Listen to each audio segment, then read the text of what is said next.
السلام علیکم ورحمۃ اللہ۔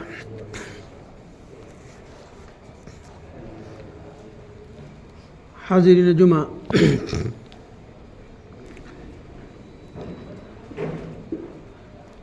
کئی خطبات سے میرا موضوع چل رہا ہے اصلاح سماج کی بنیادی باتیں، جس میں ہم نے پچھلے کئی خطبات میں توحید پہ، یعنی اللہ کی ایک وحدانیت کا کوئی اقرار کر لیتا ہے اور ایک کے پاس اپنی تمام کوائف کا ذمہ دار اپنے آپ کو سمجھتا ہے کہ کوئی ایک طاقت ہے جہاں ہمیں جواب دینا ہے، تو ان سماج کے لیے یہ سب سے اچھی بات ہے کہ وہ ایک اللہ کے پاس اس کے ہر حرکات و سکنات کا جواب دینا ہے۔ جب اللہ دیکھ رہا ہے تو وہ بچنے کی کوشش کرے گا اور ہر خرافات سے، ہر بری عادتوں سے، ہر بری شر اور فساد سے بچنے کی کوشش کرے گا۔ اسی طرح ہم نے پچھلے خطبہ حسد کے بارے میں بتایا، ایاکم والحسد فإن الحسد یأکل الحسنات کما تأکل النار الحطب،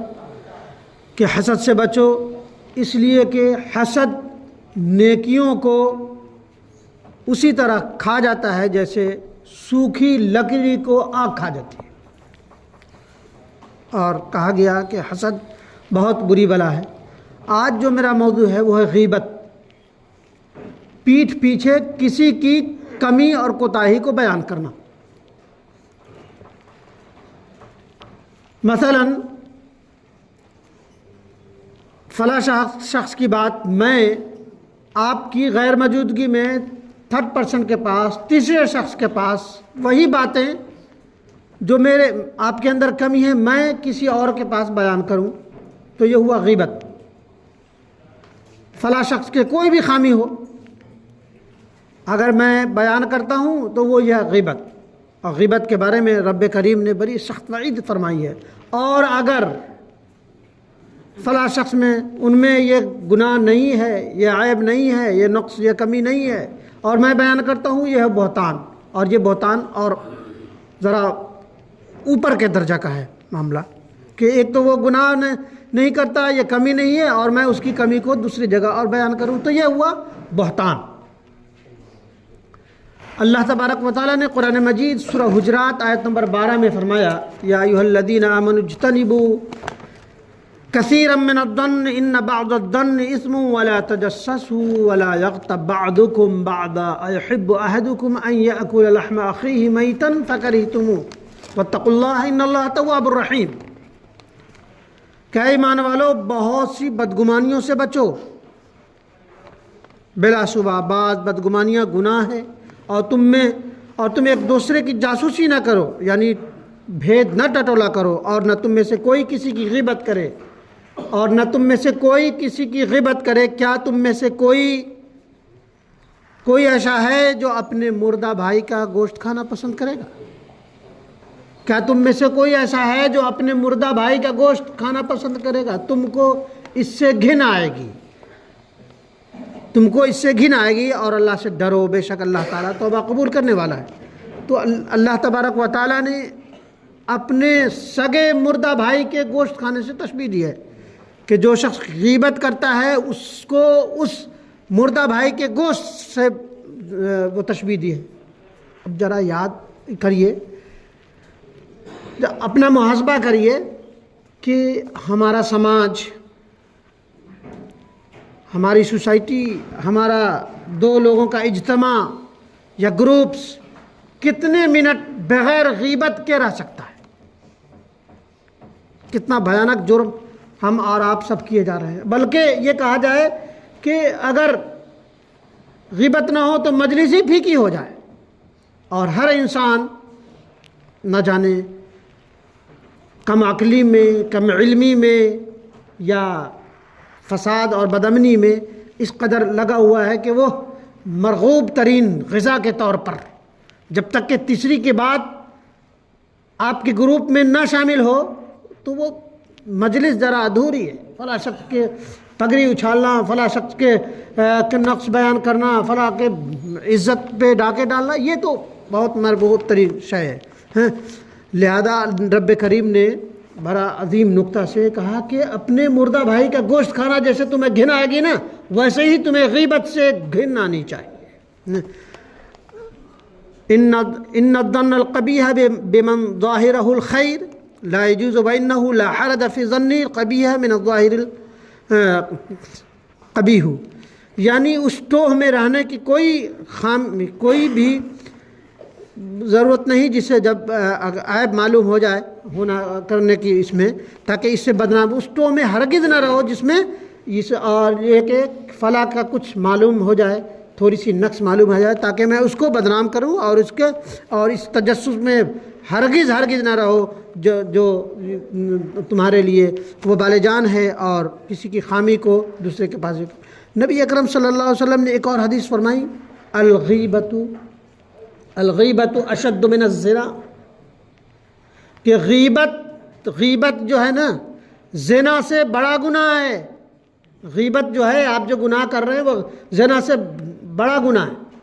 ہو سکتا ہے کہ آپ کو اللہ توبۃ النصوح کی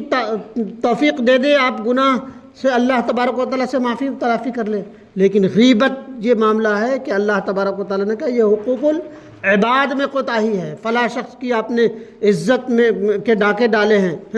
اور اس کی عیب جوئی کی ہے، اس کو نقص دکھائی ہے، جب تک کہ اس کا حق آپ اس سے بنفس نفیس اس سے جا کر کے معافی تلافی نہیں کر لیتے، کہا گیا ہے کہ اللہ تبارک و تعالیٰ معاف نہیں کرے گا۔ اور اس طرح کی اور بھی حضرت علی کرم اللہ وجہہ کے زمانے میں ان کے ایک مشیر آئے اور کہہ رہے ہیں کہ یا امیر المومنین، کہ حضرت عمر اور حضرت ابو بکر کے زمانے والا امن خوشگواری نہیں معلوم ہوتا ہے، خوشگواری نہیں معلوم ہوتا ہے۔ تو حضرت علی کرم اللہ وجہہ کا کیا جواب تھا، کیا سنہرا جواب، ہر فرد بشر کو اس سے نصیحت لینی چاہیے۔ وہ کہتے ہیں کہ حضرت ابو بکر صدیق رضی اللہ عنہ، حضرت عمر رضی اللہ عنہ، حضرت عثمان غنی رضی اللہ عنہ، ان کے مشیروں میں سے ہم جیسے لوگ تھے مشیر، اور یہ جو ہمارا جو حال ہے اس میں ہمارے مشیر تم جیسے لوگ ہو، اس لیے ہمارے جو احوال ہیں، ہمارے جو حالات ہیں، ہمارا جو یہ زمانہ ہے وہ زمانہ امن کا نہیں ہے کہ ہم جیسے لوگ پہلے مشیر ہوا کرتے تھے، اب تم جیسے لوگ مشیر ہو۔ اس لیے کہا گیا کہ کوئی شخص اگر آپ کے پاس کسی کی برائی بیان کر رہا ہے تو آپ اس بات کے لیے تیار رہیں کہ آپ کی برائی بھی وہ کہیں اور بیان کر رہا ہے۔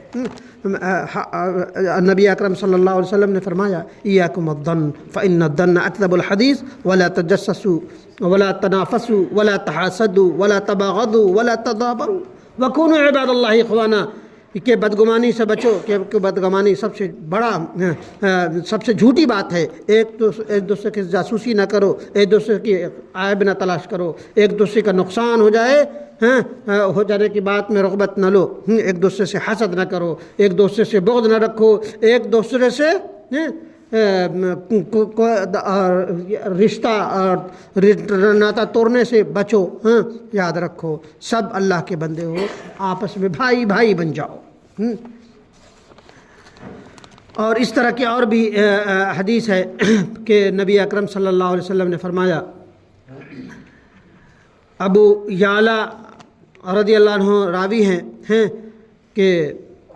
ابو یعلا نے ابو ہریرہ رضی اللہ عنہ سے روایت کیا ہے کہ نبی اکرم صلی اللہ علیہ وسلم کے پاس ایک زانی آیا، جس نے نبی اکرم صلی اللہ علیہ وسلم کو کہہ رہا ہے نبی اکرم صلی اللہ علیہ وسلم مجھے پاک کر دیجئے، میں گناہ گار ہوں۔ وہ 3 بار وہ کہتا رہا کہ میں زانی ہوں، مجھے پاک کر دیے، پتہ ہے نہیں، اللہ کے رسول پاک کر دیجئے۔ تو نبی اکرم صلی اللہ علیہ وسلم نے فرمایا کہ تجھے معلوم ہے کہ تم کیا کہہ رہے ہو؟ کہا کہ واقعی میں تم نے زنا کیا ہے، تو معلوم ہے تم کیا کہہ رہے ہو؟ نبی اکرم صلی اللہ علیہ وسلم نے اسے رجم کا حکم دیا۔ دوسرے مجلس میں گئے تو 2 صحابہ کرام کو دیکھا کہ اس شخص کے بارے میں غیبت کر رہا ہے، اس کی کمیاں بیان کر رہا ہے۔ نبی اکرم صلی اللہ علیہ وسلم غضبناک ہو گئے، کہا کہ وہ جنت کی کیاریوں میں غوطے لگا رہا ہے اور تم ہو کہ جہنم کے ایندھن بن رہا ہو۔ ایک زانی کی بھی غیبت کرنا نبی اکرم صلی اللہ علیہ وسلم نے منع فرمایا۔ اور ہم اور آپ اپنا ذرا غریبان تو جھانکیں کہ کہاں ہم جا رہے ہیں اور ہمارا سماج کس اس پہ جا رہا ہے۔ فرمایا آدمی کے لیے، انسان کے لیے یہ کافی ہے برا ہونے کے لیے، جھوٹا اور مکار ہونے کے لیے، کہ وہ اپنے مسلمان بھائی کی عیب تلاش کرے اور اس کو حقیر جانے۔ یہ اور اس طرح نبی اکرم صلی اللہ علیہ وسلم نے فرمایا، یہ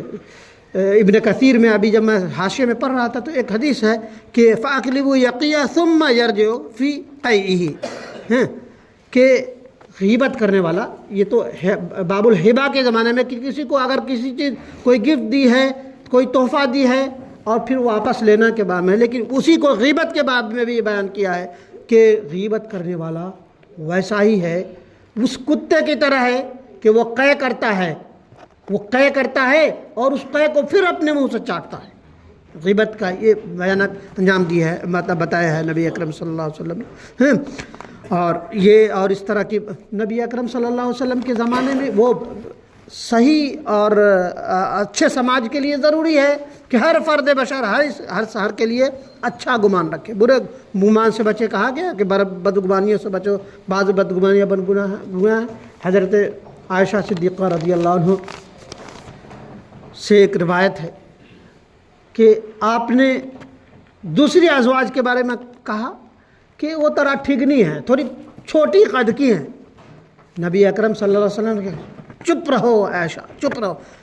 بہت زیادہ محبت کرنے والی بیوی تھی، کرتے تھے آپ، کہا کہ چپ رہو، تم نے ایسی بات کی ہے کہ اگر میں سمندر میں ڈال دوں تو سمندر کروا ہو جائے، کہ معمولی اگر اس میں کوئی کوتاہی بھی ہے، کمی بھی ہے، اس کو بیان کرنے سے نبی اکرم صلی اللہ علیہ وسلم نے سختی کے ساتھ منع فرمایا ہے۔ بہرحال وقت یہاں اجازت نہیں دیتا، اس کی مزید اب میں تفصیل کے ساتھ اس پہ لکھیں گے۔ اللہ تبارک و تعالی ہمیں اور آپ سب کو اس بھیانک بیماری سے بچائے۔ اور کہا گیا نا کہ بدگمانی، حسد،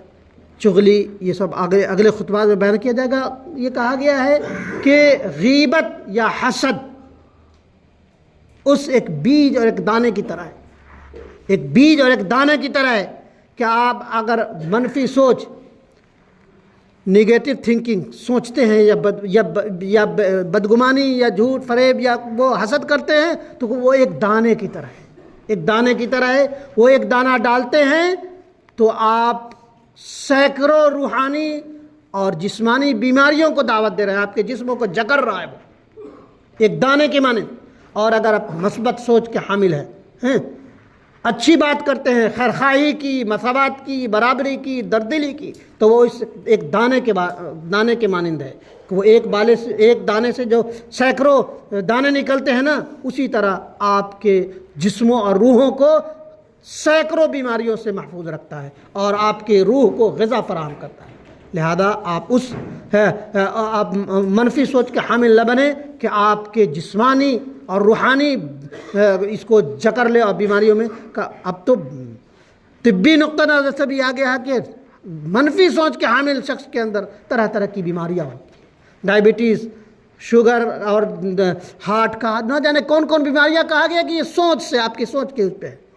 اگر غلط سوچیں گے تو بیماریاں تو پہلے جسمانی بیماریاں بھی جکڑیں گی، روح کو آپ کو گھائل کر دے گا۔ اور اگر آپ اچھا سوچتے ہیں، اچھا کرتے ہیں، دردلی کی، مساوات کی، برابری کی، ہمدردی کی، خیرخواہی کی، تو آپ کے جسموں سے، روحوں